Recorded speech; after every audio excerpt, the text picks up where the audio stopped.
сураи Юсуф дар Макка нозил шуд 111 оят ва 12 руку аст. بسم الله الرحمن الرحیم. ба номи Худои бахшояндаи меҳрубон. الف لام را تلك آیات الكتاب المبین. алиф лом ро. ин оятҳои китоби равшан аст. إنا أنزلناه قرآنا عربيا لعلكم تعقلون. ба дурустӣ ки мо онро қуръони арабӣ фурӯ фиристодем, бошад ки шумо ба ақл дарёбед. نحن نقص عليك أحسن القصص بما أوحينا إليك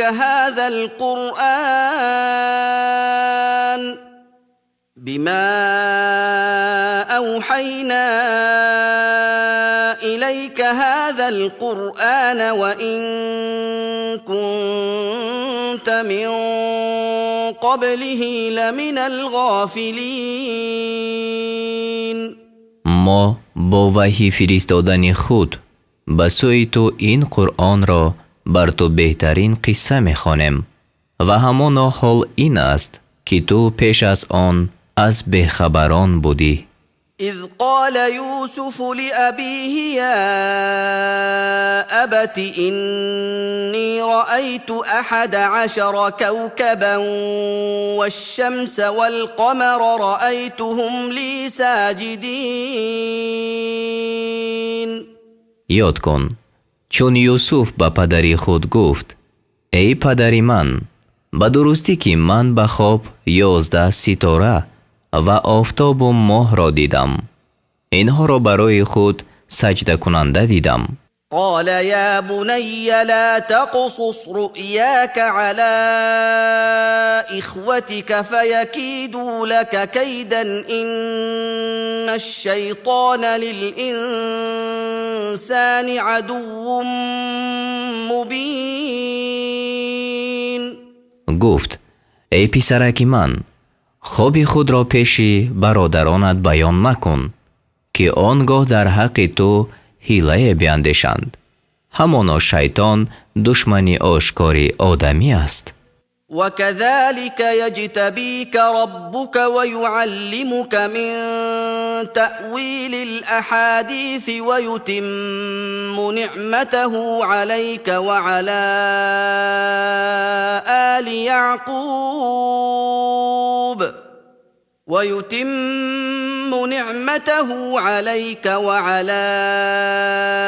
آل يعقوب كما أتمها على أبويك من قبل إبراهيم وإسحاق إن ربك عليم حكيم. و همچنین یعنی آنچنان که در خواب به تو نمود، پروردگارت تو را برگزیند و به تو علم تأویل احادیث را یعنی تعبیر خواب را بیاموزد و نعمت خود را بر تو و بر فرزندان یعقوب تمام کند، چنان که آن را پیش از این بر دو پدر تو ابراهیم و اسحاق تمام کرده بود. همانا پروردگار تو دانای استوارکار است. لقد كان في يوسف وإخوته آيات للسائلين.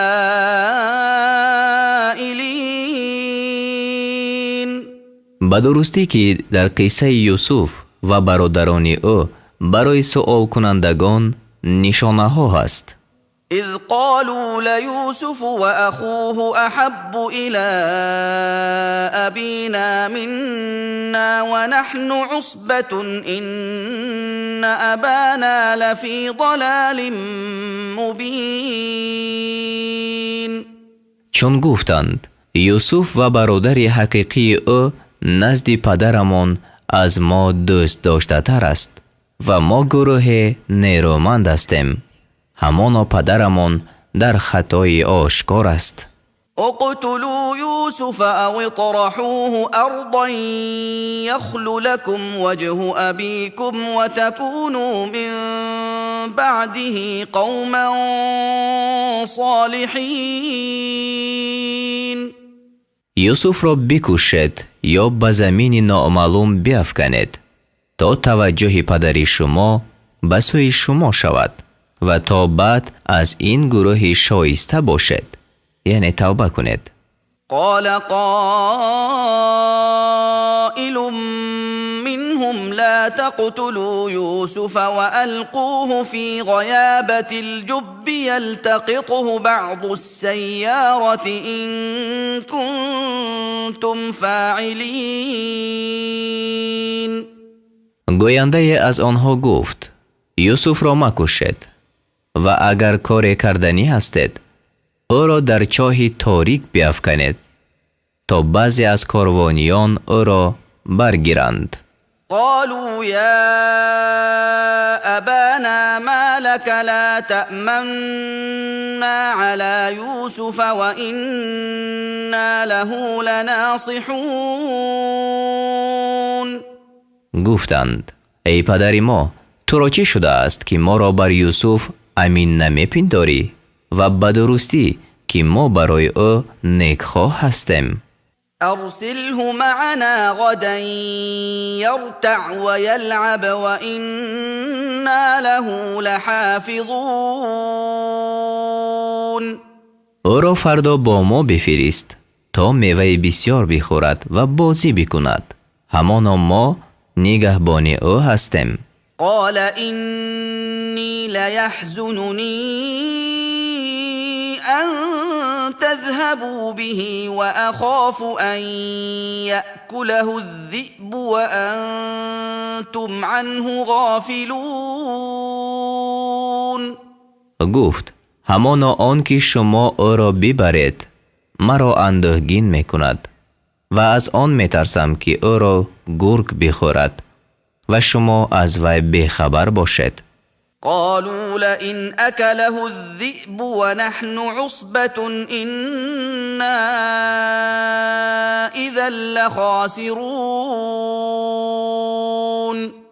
گفتند اگر او را گرگ بخورد و ما یک گروه نیرومند هستیم، هر آینه آنگاه ما زیانکار باشیم. فلما ذهبوا به وأجمعوا أن يجعلوه في غيابة الجب وأوحينا إليه لتنبئنهم بأمرهم هذا وهم لا يشعرون. پس چون او را ببردند و عزم کردند که او را در چاه تاریک بیفکنند، به سوی او وحی فرستادیم که البته آنها را روز از این مجرایشان خبردار خواهی کرد و آنها نشناسند. وجاءوا أباهم عشاء يبكون. و شبانگاه گریان پیش پدر خود آمدند. قالوا يا أبانا إنا ذهبنا نستبق وتركنا يوسف عند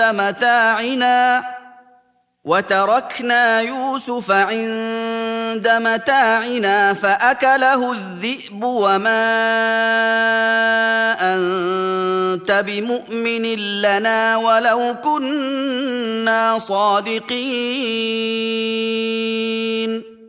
گفتند ای پدر ما، همانا ما در مسابقه شروع کردیم و یوسف را نزد رخت خیش گذاشتیم، پس او را گرگ بخورد و اگرچه ما راستگو هستیم تو باوردارنده ما نیستی، یعنی به ما باور نمی کنی. وجاءوا على قميصه بدم كذب قال بل سولت لكم أنفسكم أمرا فصبر جميل والله المستعان على ما تصفون. و بر پیراهن او خون دروغ را آوردند. یعقوب گفت نه، بلکه نفس شما برای شما تدبیر را آراسته است. پس کار من صبری نیک است و از خدا برای آنچه شما بیان میکنید مدد طلبیده می شود. وجاءت سيارة فأرسلوا واردهم فأدلى دلوه قال يا بشرى هذا غلام وأسروه بضاعة والله عليم بما يعملون. و کاروان آمد. پس آبکش خود را فرستادند و او دلو خود را انداخت. گفت ای مژدگانی، این نوجوان است. و اهل قافله او را چون سرمایه پنهان ساختند و خدا به آنچه می کردند دانا است. و شروه بثمن بخس دراهم معدودة وكانوا فيه من الزاهدين. و برادران او را به بهای اندک درهم چند شمرده شده فروختند و درباره او بی‌رغبت بودند. وقال الذي اشتراه من مصر لامرأته أكرمي مثواه عسى أن ينفعنا أو نتخذه ولدا وكذلك مكنا ليوسف في الأرض ولنعلمه من تأويل الأحاديث والله غالب على أمره ولكن أكثر الناس لا يعلمون. و آن کس از اهل مصر که یوسف را بخرید به زن خود گفت جای او را گرامی دار، شاید که ما را نفع دهد یا او را فرزند گیریم. و همچنین یوسف را در آن زمین قرار دادیم تا به او علم تأویل احادیث را بیاموزیم، یعنی تعبیر خواب را. و خدا بر کار خود توانا است ولیکن اکثر مردم نمی دانند. ولما بلغ أشده آتيناه حكما وعلما وكذلك نجزي المحسنين. و چون یوسف به حد کمال خود رسید به او دانایی و علم دادیم و همچنین نیکوکاران را پاداش می دهیم.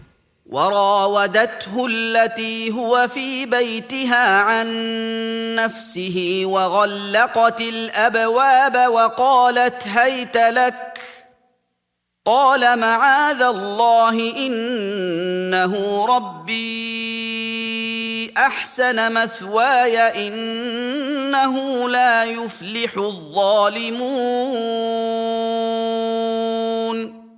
و آن زن که یوسف در خانه اش بود از او طلب کرد تا از حفظ خود بگذرد، یعنی کنایت از طلب همخوابگی است. و درها را ببست و گفت پیش آی. گفت به خدا پناه میبرم او صاحب من است، جای مرا نیکو ساخت، یعنی به او خیانت نمی کنم. به درستی که ظالمان رستگار نمی شوند.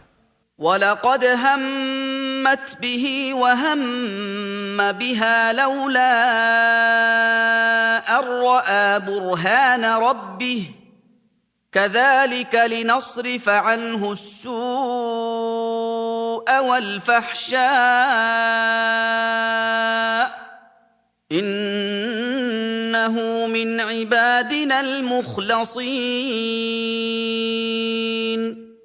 و همانا آن زن به سوی یوسف قصد کرد و اگر یوسف دلیل پروردگار خود را نمیدید به سوی او قصد میکرد. چنین کردیم تا بدی و بی‌حیایی را از وی بگردانیم، به درستی که وی از بندگان خالص ما است. واستبق الباب وقدت قميصه من دبر وألف يا سيدها لدى الباب قالت ما جزاء من أراد بأهلك سوءا إلا أن يسجن أو عذاب أليم.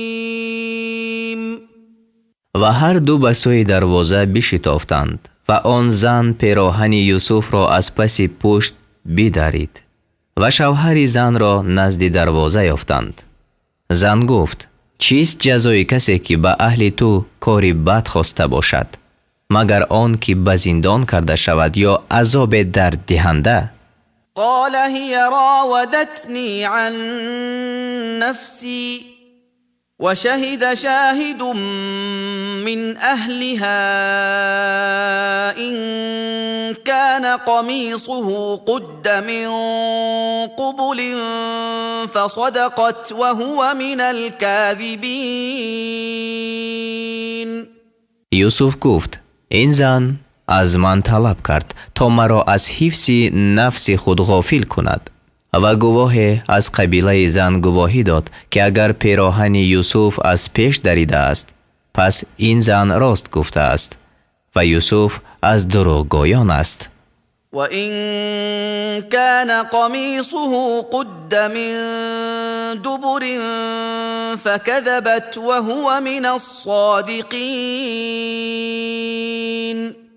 و اگر پیراهن او از پشت دریده است پس آن زن دروغ گفته است و یوسف از راستگویان است.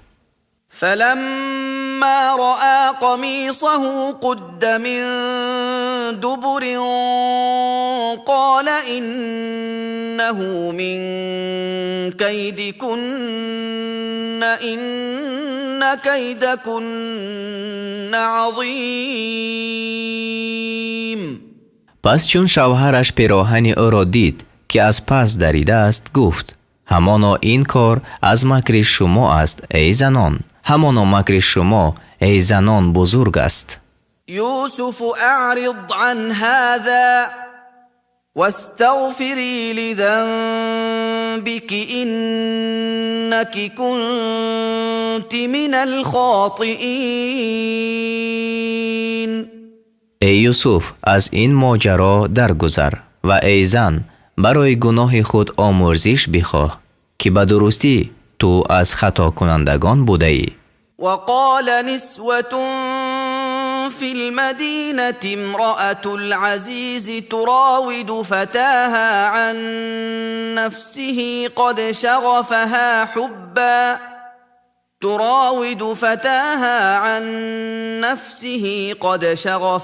حبا إنا لنراها في ضلال مبين. و زنان چند در شهر گفتند زنی عزیز از نوجوانی خود می خواهد تا او را از حفظ نفس خود غافل کند. همانا یوسف عشق خود را در دل او جا کرده است. هر آینه ما او را در گمراهی آشکار می بینیم. فلما سمعت بمكرهن أرسلت إليهن وأعتدت لهن متكئا وآتت كل واحدة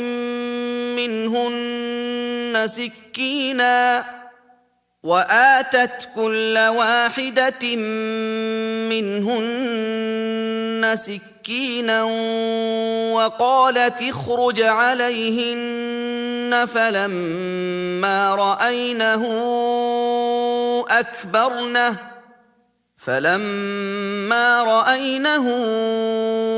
أكبرنه وقطعن أيديهن وقلن حاش لله ما هذا بشرا وقلن حاش لله ما هذا بشرا إن هذا إلا ملك کریم. پس چون زنی عزیز غیبت آنها را شنید به سویشان آدم فرستاد و برایشان مجلس مهیا کرد و به هر یکی از آنها کارد داد و گفت ای یوسف بیرون آی بر این زنان. پس چون یوسف را دیدند او را بزرگ یافتند و دستان خیش ببریدند و گفتند پاک است خدا این نوجوان، آدمی نیست، این بجز فرشته گرامی نیست. قالت فذلكن الذي لمتنني فيه ولقد راودته عن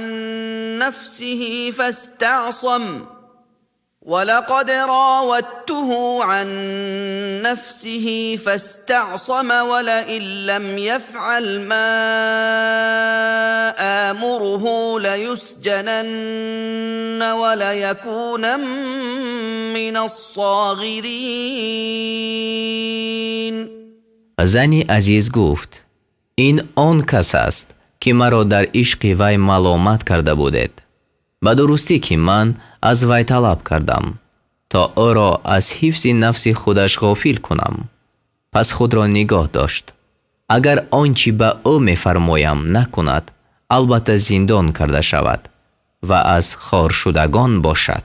قال رب السجن احب الی مما یدعوننی الیه والا تصرف عنی کیدهن اصب الیهن واکن من الجاهلین. ای پروردگار من، برای من زندان دوست داشته تر از آنچه است که مرا به سوی آن میخوانند و اگر تو فریب این زنان را از من باز نداری البته به آنها میل کنم و از نادانان باشم. فاستجاب له ربه فصرف عنه كيدهن انه هو السمیع العلیم. پس پروردگارش دعای او را قبول کرد و فریب آنها را از یوسف باز داشت. به درستی که وی شنوای دانا است. ثم بدا لهم من بعد ما رأوا الآيات لیسجننه حتی حین. سپس مردم را بعد از دیدن این نشانه ها آشکار شد که البته او را تا مدت به زندان افکنند. یعنی مشورت کردند که یوسف را به زندان باید کرد تا برای مردم بیگناهی زلیخا ثابت شود. و دخل معه السجن فتیان قال احدهما اینی ارانی أعصر خمرا وقال الآخر إني أراني أحمل فوق رأسي خبزا تأكل الطير منه نبئنا بتأويله إنا نراك من المحسنين. و همراه یوسف دو جوان به زندان داخل شدند. یکی از آنها گفت همانا من خود را به خواب دیدم که آب انگور می فشارم. و دیگری گفت همانا من خود را به خواب دیدم که بر سر خود نان برداشتم که مرغان از آن می خورند. ما را از تعبیر این خواب خبردار کن، به درستی که تو را از نیکوکاران می بینیم. قال لا يأتيكما طعام ترزقانه إلا نبأتكما بتأويله قبل أن يأتيكما ذلكما مما علمني ربي إني تركت ملة قوم لا يؤمنون بالله وهم بالآخرة هم كافرون. گفت هیچ طعامی که شما را داده می شود یعنی در خواب به شما نخواهد آمد مگر پیش از آن که به شما بیاید شما را از تعبیر آن خبردار کنم، یعنی دلیل راستی تعبیر. این تعبیر از آن قبیل است که پروردگار من مرا آموخته است. همانا کش قومی را ترک کردم که به خدا ایمان نمی آورند و آنها به آخرت اعتقاد ندارند. واتبعت ملة آبائي إبراهيم وإسحاق ويعقوب ما كان لنا أن نشرك بالله من شيء ذلك من فضل الله علينا وعلى الناس ولكن أكثر الناس لا يشكرون. و کش پدران خود ابراهیم و اسحاق و یعقوب را پیروی کردم. ما را نشاید که چیزی را شریک خدا مقرر کنیم. این از فضل خدا بر ما و بر مردم است، ولیکن بیشتر مردم شکر نمی کنند. یا صاحبی السجن أأرباب متفرقون خیر ام الله الواحد القهار.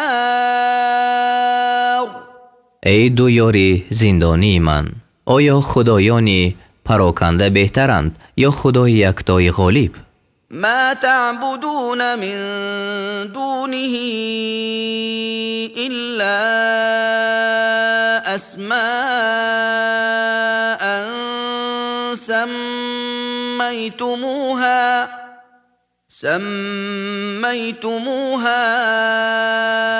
أنتم وآباؤكم ما أنزل الله بها من سلطان إن الحكم إلا لله أمر ألا تعبدوا إلا إياه ذلك الدين القيم ولكن أكثر الناس لا يعلمون. شما بجز خدا عبادت نمی کنید مگر نامهای چند را که شما و پدران شما مقرر کرده اید. خدا بر آنها هیچ دلیل نفرستاده است. بجز خدا دیگری را فرمان روایی نیست. فرمود که بجز خود او دیگری را عبادت مکنید. این کش درست است، ولیکن بیشتر مردم نمی دانند. یا صاحبی السجن اما احدكما فيسقي ربه خمرا واما الآخر فيصلب فتأكل الطير من رأسه قضي الأمر الذي فيه تستفتيان. ای دو یاری زندانی من، یکی از شما مولای خود را شراب بنوشاند و اما آن دیگر بردار کرده شود، پس مرغان از سر او بخورند. در کاری که از آن سؤال میکنید قضای الهی رفته است. وقال للذي ظن أنه ناج منهما اذكرني عند ربك فأنساه الشيطان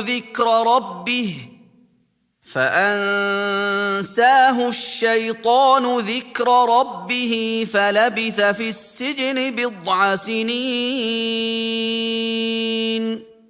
و یوسف به شخص از آن دو کس که دانسته بود که نجات یابنده است گفت مرا نزد مولای خود یاد کن. پس شیطان از خاطر وی فراموش گردانید که پیش مولای خود یاد کند. پس یوسف چند سال در زندان ماند. وقال الملك إني أرى 7 بقرات سمان يأكلهن 7 عجاف و7 سنبلات خضر وأخر يابسات يا أيها الملأ أفتوني في رؤياي إن كنتم للرؤيا تعبرون. و پادشاه گفت به درستی من به خواب 7 گاو فربه را دیدم که آنها را 7 گاو لاغر می خوردند و 7 خوشه سبز و 7 خوشه دیگری خشک را دیدم. ای پیشوایان قوم، اگر خواب را تعبیر می کنید در باب خواب من به من جواب دهید. قالوا أضغاث أحلام وما نحن بتأويل الأحلام بعالمين. گفتند این خوابهای پریشان است و ما به تعبیر خوابهای پریشان دانا نیستیم.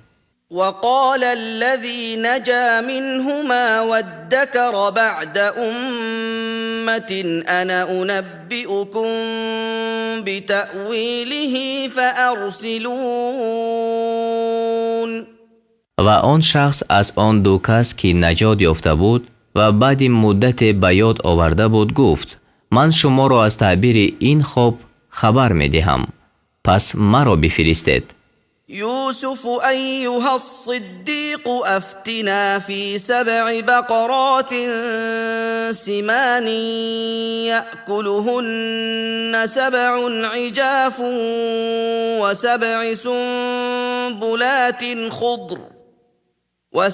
سنبلات خضر وأخر يابسات لعلي أرجع إلى الناس لعلهم يعلمون. گفت ای یوسف، ای راستگو، با من درباره این خواب 7 گاو فربه که آنها را 7 گاو لاغر میخورند و 7 خوشه سبز و 7 خوشه دیگری خشک جواب ده تا که من به سوی مردم باز کردم تا آنها بدانند. قال تزرعون 7 سنين دأبا فما حصدتم فذروه في سنبله إلا قليلا مما تأكلون. گفت 7 سال پای در پای عادتی خود کشت کنید، پس آنچه بدروید آن را در خوشش بگذارید مگر اندکی که از آن بخورید. ثم يأتي من بعد ذلك 7 شداد يأكلن ما قدمتم لهن إلا قليلا مما تحصنون.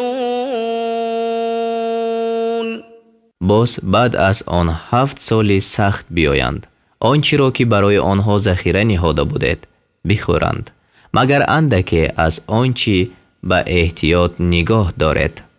ثم يأتي من بعد ذلك عام فيه يغاث الناس وفيه يعصرون. باز بعد از آن سال بیاید که در آن بر مردم باران فرستاده شود و در آن افشردنی ها را بیفشارند. وقال الملك ائتوني به فلما جاءه الرسول قال ارجع إلى ربك فاسأله ما بال النسوة اللاتي قطعن أيديهن إن ربي بكيدهن عليم. و پادشاه گفت یوسف را پیش من بیارد. پس چون فرستاده پادشاه نزد یوسف آمد، او گفت به سوی مولای خود باز کرد. پس از او سؤال کن حال آن زنان که دست خویش را بریدند چیست؟ به درستی که پروردگار من به حیله بازی آنها دانا است. قال ما خطبكن إذ راوتن يوسف عن نفسه قلنا حاش لله ما علمنا عليه من سوء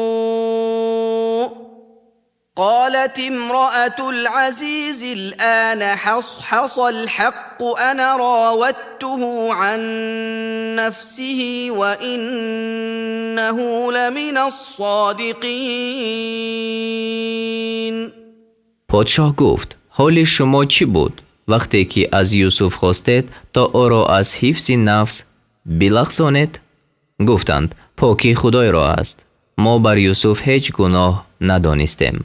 زنی عزیز گفت اکنون سخن راست آشکار شد که من از وی خواستم تا او را از حفظ نفس خودش بلغزانم و همانا او از راستگویان است.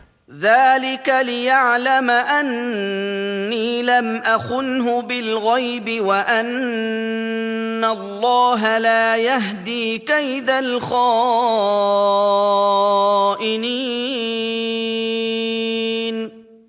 یوسف گفت این همه برای آن است تا عزیز بداند که من غایبانه به او خیانت نکردم و بداند این که خدا خیانتکاران را راه نمی نماید. وما أبرئ نفسي إن النفس لأمارة بالسوء إلا ما رحم ربي إن ربي غفور رحيم. و من نفس خود را به پاکی صفت نمی کنم. همان نفس بسیار فرماینده و بدی است مگر آن وقت که پروردگار من مهربانی کند. به درستی که پروردگار من آمرزنده مهربان است. وقال الملك ائتوني به استخلصه لنفسي فلما كلمه قال إنك اليوم لدينا مكين أمين. و پادشاه گفت او را پیش من بیارید تا وی را از خاصان خود سازم. پس چون با یوسف سخن گفت یعنی قابلیت او را بشناخت فرمود ای یوسف هر آینه تو امروز نزد ما صاحب قدر امانتدار هستی. قال جعلني على خزائن الأرض إني حفيظ عليم. گفت مرا بر خزینه های این سرزمین بگمار، همانا من نگهبان دانایم. وكذلك مكنا ليوسف في الأرض يتبوأ منها حيث يشاء نصيب برحمتنا من نشاء ولا نضيع أجر المحسنين. و همچنین یوسف را در آن زمین منزلت دادیم. در آن زمین هر جا که می‌خواست جای می‌گرفت. به هر کی خواهیم رحمت خود را می‌رسانیم و مزد نیکوکاران را نابود نمی‌کنیم. ولأجر الآخرة خير للذين آمنوا وكانوا يتقون. و همانا مزد آخرت برای آنان که ایمان آوردند و پرهیزگاری میکردند بهتر است. یعنی بعد از این در همه ناحیه‌های مصر و شام قحط افتاد. به اولاد یعقوب مشقت زیاد رسید. به سوی یوسف روانه شدند. وجاء إخوة يوسف فدخلوا عليه فعرفهم وهم له منكرون. و برادران یوسف آمدند و بر وی داخل شدند. پس او آنها را بشناخت و آنها او را ناشناسا بودند. ولما جهزهم بجهازهم قال ائتوني بأخ لكم من أبيكم ألا ترون أني أوفي الكيل وأنا خير المنزلين.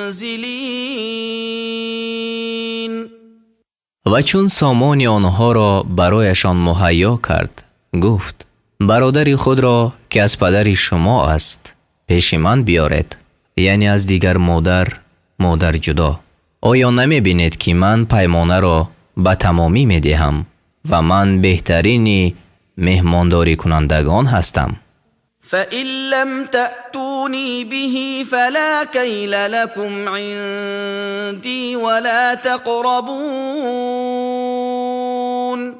و اگر او را پیش من نیاورید پس نزد من برای شما هرگیز پیمانه نباشد و به من هرگیز نزدیک نشوید.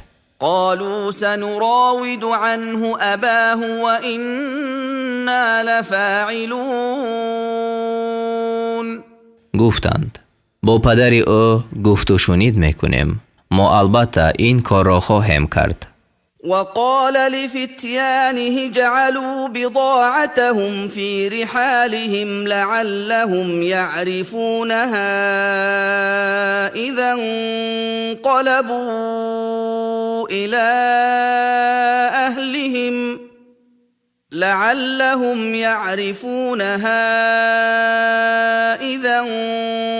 انقلبوا إلى أهلهم لعلهم يرجعون.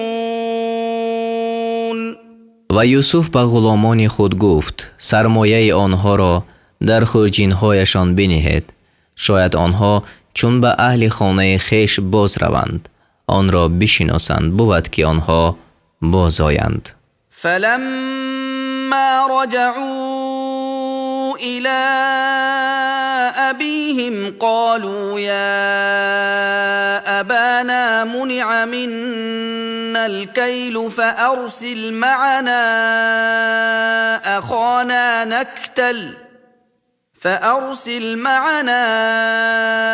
أخانا نكتل وإنا له لحافظون.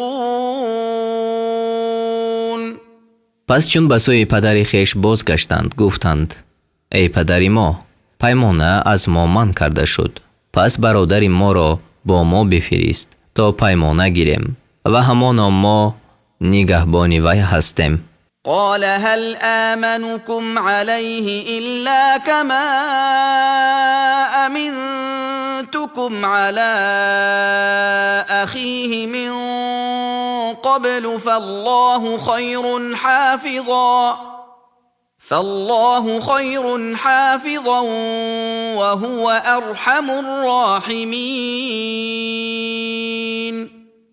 یعقوب گفت شما را بر وی امین نگیرم مگر چنان که پیش از این شما را بر برادر وی امین گرفته بودم.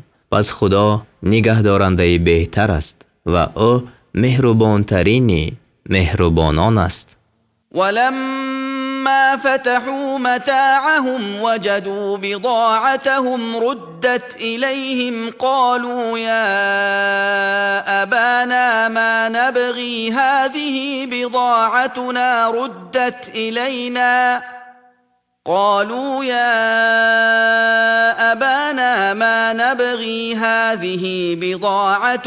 ردت إلينا ونمير أهلنا ونحفظ أخانا ونزداد كيل بعير ذلك كيل يسير.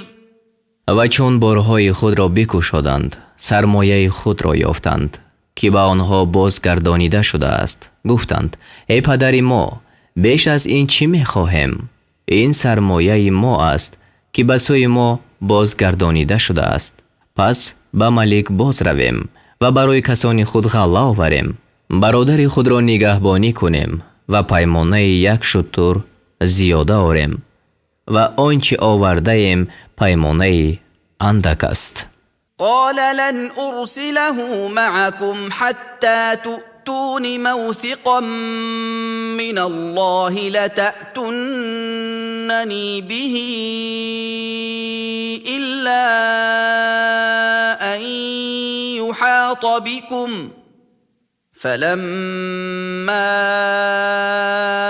آتوه موثقهم قال الله على ما نقول وكيل. گفت او را با شما نفرستانم تا آنکه پیمانی از خدا به من دهید که البته او را به من باز آرد مگر آنکه گرفتار کرده شود. پس چون پیمان خویش را به او دادند، یعقوب گفت خدا بر آنچه میگویم نگهبان است. وقال يا بني لا تدخلوا من باب واحد وادخلوا من أبواب متفرقة وما أغني عنكم من الله من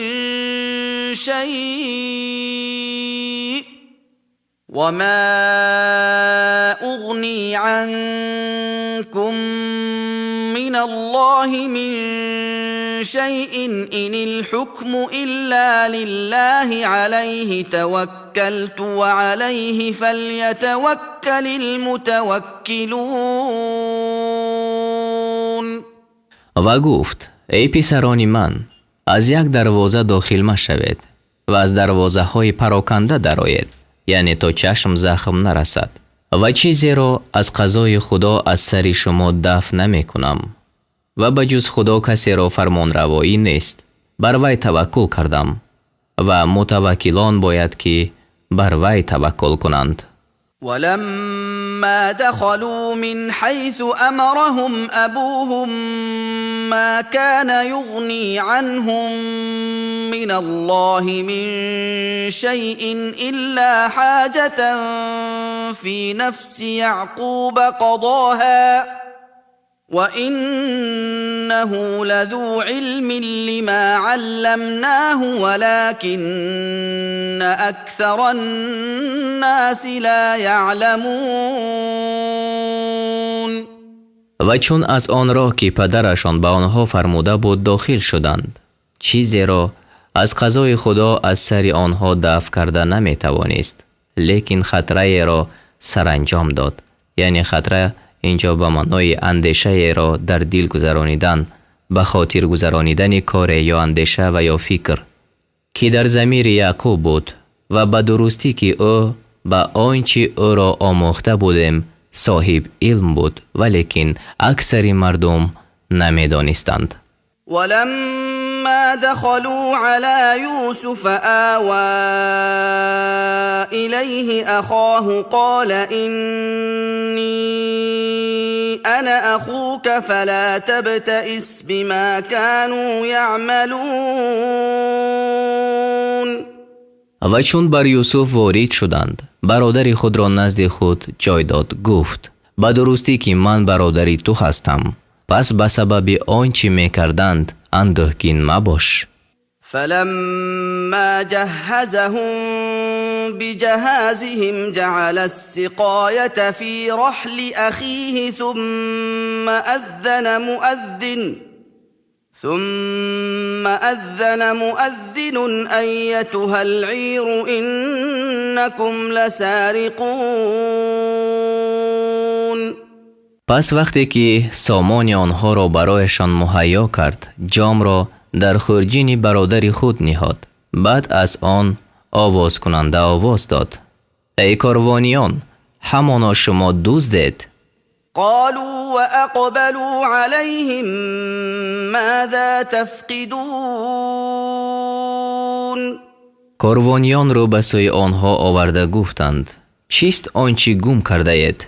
قالوا نفقد صواع الملك ولمن جاء به حمل بعير وأنا به زعيم.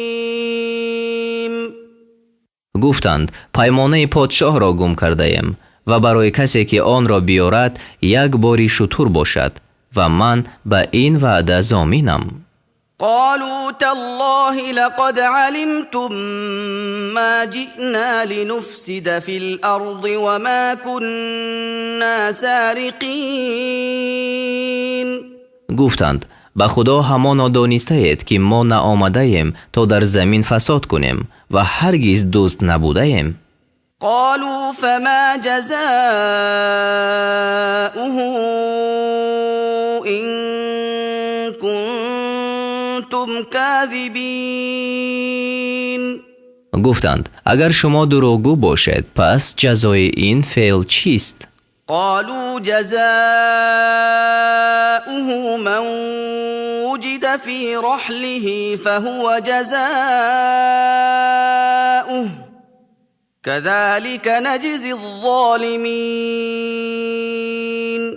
گفتند جزای این فعل گرفتن کسی است که جام در خرجین او یافته شود، پس گرفتن همان کس جزای او باشد، یعنی او را غلام گیرند. ما ستمگران را همچنین جزا می دهیم. فبدأ بأوعيتهم قبل وعاء أخيه ثم استخرجها من وعاء أخيه كذلك كدنا ليوسف ما كان ليأخذ أخاه في دين الملك إلا أن يشاء الله نرفع درجات من نشاء وفوق كل ذي علم علیم. پس یوسف پیش از خرجین برادر خود به کافت و کاو خرجین های آنها شروع کرد. بعد از آن پیمانه را از خرجین برادر خود برآورد. همچنین برای یوسف تدبیر کردیم. او نمیخواست که برادر خود را به حکم دین پادشاه اسیر گیرد، لیکن او را به خواست خدا اسیر گرفت. هر کسی را که خواهیم در درجه ها بلند میگردانیم و بالای هر صاحب علم دانای هست. قالوا إن يسرق فقد سرق أخ له من قبل فأسرها يوسف في نفسه ولم يبدها لهم قال أنتم شر مكانا والله أعلم بما تصفون. گفتند اگر این شخص دزدی کند دور نیست که برادر او پیش از این دزدی کرده بود. پس یوسف این سخن را در ضمیر خود پنهان داشت و آن را پیش آنها آشکار نکرد. در دل خود گفت شما در منزلت بدترید و خدا به آن چی بیان میکنید دانا است. قالوا يا أيها العزيز إن له أبا شيخا كبيرا فخذ أحدنا مكانه إنا نراك من المحسنين. گفتند ای عزیز همانا او را پدری هست پیری کلانسال، پس از ما یکی را به جای او بگیر، به درستی که ما تو را از نیکوکاران میبینیم. قال معاذ الله أن نأخذ إلا من وجدنا متاعنا عنده إنا إذا لظالمون. گفت به خدا پناه میبرم از آن که کسی را بگیرم مگر آن کس که مال خیش را نزد او یافته ایم، همانا ما آنگاه ستمگر باشیم. فلما استيئسوا منه خلصوا نجيا قال كبيرهم ألم تعلموا أن أباكم قد أخذ عليكم موثقا قد أخذ عليكم موثقا من الله ومن قبل ما فرطتم في يوسف فلن أبرح الأرض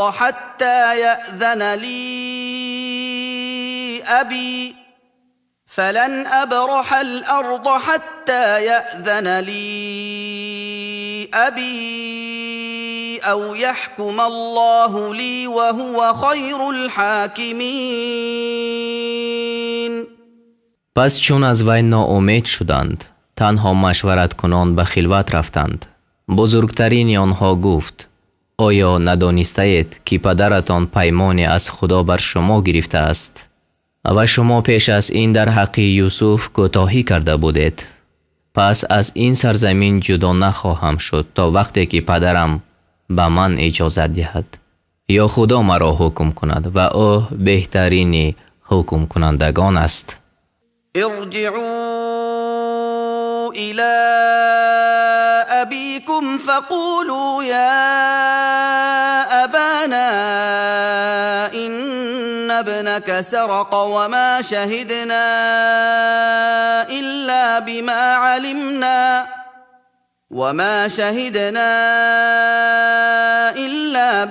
علمنا وما كنا للغيب حافظين. ای برادران، به سوی پدر خیش باز روید. پس بگوید ای پدر ما، به درستی که پسر تو دزدی کرد و جز به آنچه می دانستیم به چیز گواهی ندادیم و علم غیب را یاد نداریم. واسأل القرية التي كنا فيها والعير التي أقبلنا فيها وإنا لصادقون. و از دهی که ما در آن بودیم و از کاروانی که ما در آن آمده ایم بپرس و البته ما راست گوییم. قال بل سولت لكم أنفسكم أمرا فصبر جميل عسى الله أن يأتيني بهم جميعا إنه هو العليم الحكيم. یعقوب گفت بلکه نفسهای شما کار را برای شما آراسته کرده است. پس حال من صبر نیک است. امید آن است که خدا همه آنها را یک جا پیش من بیارد. به درستی که او دانای با حکمت است. وتولى عنهم وقال يا أسفا على يوسف وابيضت عيناه من الحزن فهو كظيم. و از آنها روی بگردانید و گفت ای دریغ بر یوسف، و دو چشم او به سبب اندوه سفید شد و او از غم کور شده بود. قالوا تالله تفتأ تذكر يوسف حتى تكون حرضا أو تكون من الهالكين. گفتند به خدا همیشه یوسف را چندان یاد میکنی که بیمار شوی یا از هلاک شوندگان بگردی. قال انما اشكو بثي وحزني الى الله واعلم من الله ما لا تعلمون. گفت جز این نیست که غم سخت خود و اندوه خود را پیش خدا بیان میکنم و از جانب خدا آنچه را میدانم که شما نمیدانید. يا بني اذهبوا فتحسسوا من يوسف وأخيه ولا تيأسوا من روح الله إنه لا ييأس من روح الله إلا القوم الكافرون. ای پسران من، بروید پس یوسف و برادر او را جستجو کنید و از رحمت خدا ناامید مباشید. هر آینه سخن این است که از رحمت خدا به جز گروه کافران کسی ناامید نمی شود. فلما دخلوا عليه قالوا يا أيها العزيز مسنا وأهلنا الضر وجئنا ببضاعة مزجاة فأوف لنا الكيل وتصدق علينا إن الله يجزي المتصدقين. پس چون بر یوسف داخل شدند گفتند ای عزیز به ما و کسان ما سختی رسیده است و ما سرمایه نامقبول آورده ایم. پس به ما پیمانه تمام بده و بر ما صدقه بده. به درستی که خدا صدقه دهندگان را پاداش می دهد. قال هل علمتم ما فعلتم بيوسف وأخيه إذ أنتم جاهلون. گفت آیا دانستید که با یوسف و برادرش وقتی که شما نادان بودید چی کردید؟ قالوا أئنك لأنت يوسف قال أنا يوسف وهذا أخي قد من الله علينا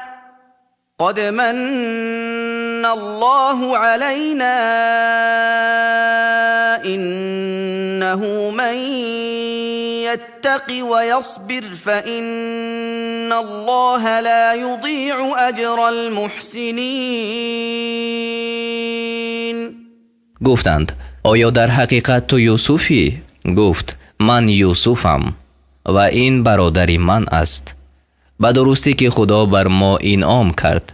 هر آینه سخن این است که هر کی پرهیزگاری کند و صبر نماید پس خدا مزد نیکوکاران را نابود نمی کند. قالوا تالله لقد آثرك الله علينا وإن كنا لخاطئين. گفتند قسم به خدا همان خدا تو را بر ما برتری داده است و به درستی که ما خطاکار بودیم. قال لا تثريب عليكم اليوم يغفر الله لكم وهو أرحم الراحمين. گفت امروز سرزنش بر شما نیست. خدا شما را بیامرزد و او مهربانترین مهربانان است. اذهبوا بقميصي هذا فألقوه على وجه أبي يأت بصيرا وأتوني بأهلكم أجمعين. این پیراهن مرا ببرید و آن را برای پدرم بیفکنید تا بینا شود و همه اهل خویش را یک جا پیش من بیاورید. ولما فصلت العير قال أبوهم إني لأجد ريح يوسف لولا أن تفندون. و چون کاروان جدا شد یعنی از شهر پدرشان گفت اگر مرا به نقصان عقل نسبت نکنید به درستی که من بوی یوسف را میابم. قالوا تالله إنك لفي ضلالك القديم. گفتند به خدا همانا تو در خطای قدیم خود هستی. فلما أن جاء البشير ألقاه على وجهه فارتد بصيرا قال ألم أقل لكم إني أعلم من الله ما لا تعلمون. پس چون مژده دهنده پیش وی آمد پیراهن را برای وی انداخت پس بینا گشت. گفت آیا به شما نگفته بودم که همانا من از جانب خدا آنچه را میدانم که شما نمیدانید. قالوا يا أبانا استغفر لنا ذنوبنا إنا كنا خاطئين. گفتند ای پدر ما برای گناهان ما در حق ما آمرزش بخواه به درستی که ما گناهگار بودیم. قال سوف استغفر لكم ربي انه هو الغفور الرحیم. گفت از پروردگار خود برای شما آمرزش طلب خواهم کرد، به درستی که او آمرزنده مهربان است. فلما دخلوا على يوسف آوى إليه أبويه وقال ادخلوا مصر إن شاء الله آمنين. پس چون نزد یوسف در آمدند، یعنی در خیمه‌اش، و او برای استقبال برآمده بود، پدر و مادرش را پیش خود جای داد و گفت اگر خدا خواسته باشد به مصر امین شده درآید. ورفع أبويه على العرش وخروا له سجدا وقال يا أبت هذا تأويل رؤياي من قبل قد جعلها ربي حقا وقد أحسن بي إذ أخرجني من السجن وجاء بكم من البدو من بعد أن نزغ الشيطان بيني وبين إخوتي إن ربي لطيف لما يشاء إنه هو العليم الحكيم. و پدر و مادرش را بر تخت بنشاند و آنها پیش او به سجده افتادند و گفت ای پدر من، این تعبیر خواب من است که پیش از این دیده بودم. همانا خدا آن را راست ساخت و او به من نعمت فراوان داد چون مرا از زندان بیرون آورد و بعد از آن که شیطان میان من و میان برادران من خلاف افکند شما را از صحرا آورد. به درستی که پروردگار من هر چیزی را که می خواهد به تدبیر نیک سازنده آن است. همانا او دانای با حکمت است. رب قد آتيتني من الملك وعلمتني من تأويل الأحاديث فاطر السماوات والأرض أنت وليي في الدنيا والآخرة توفني مسلما وألحقني بالصالحين. ای پروردگار من، به من پادشاهی دادی و به من تعویل احادیث را آموختی، یعنی تعبیر خواب را. ای پیدا کننده آسمان ها و زمین، تو در دنیا و آخرت کارساز من هستی. مرا مسلمان بمیران و مرا با نیکوکاران بپیوند. ذلك من أنباء الغيب نوحيه إليك وما كنت لديهم إذ أجمعوا أمرهم وهم يمكرون. این قصه از اخبار غیب است. آن را به سوی تو وحی میکنیم، یعنی مخاطب محمد صلی الله علیه و سلام. و چون بدسگال کنان بر مشورت خود عزم کردند تو نزد آنها نبودی. وما أكثر الناس ولو حرصت بمؤمنين. و اکثر مردم اگرچه تو آرزو کنی مؤمن نیستند. وما تسألهم عليه من أجر إن هو إلا ذكر للعالمين. و تو برای تبلیغ قرآن از آنها مزد طلب نمی کنی. این بجز پند برای عالمیان چیز نیست.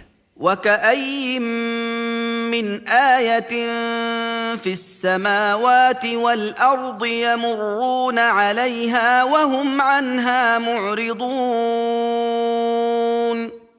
و بس آن نشانه ها در آسمان ها و زمین است که آنها بر آن می گذرند و از تأمل در آنها رو گردانند. وما يؤمن أكثرهم بالله إلا وهم مشركون و اکثر آنها به خدا ایمان نمی آورند مگر آن که برای او شریک مقرر کردند.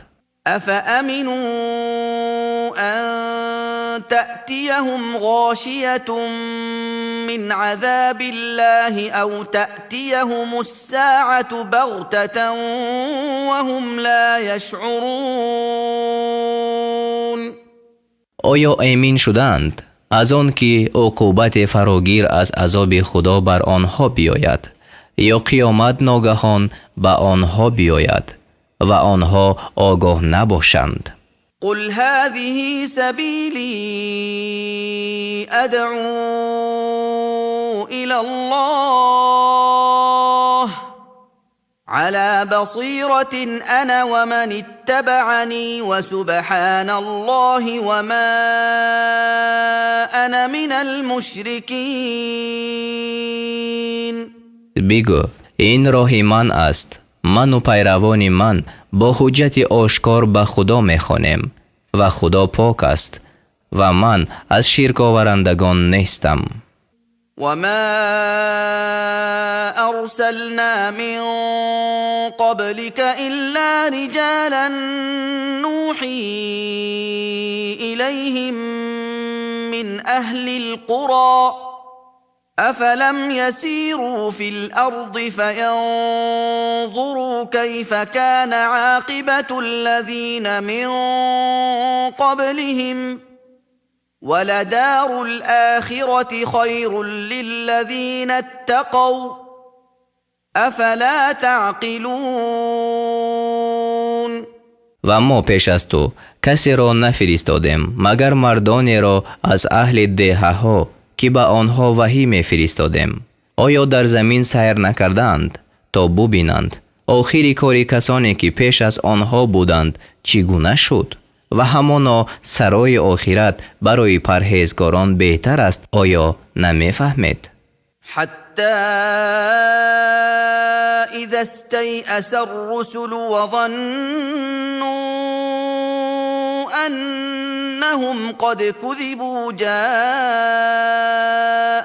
نصرنا فنجي من نشاء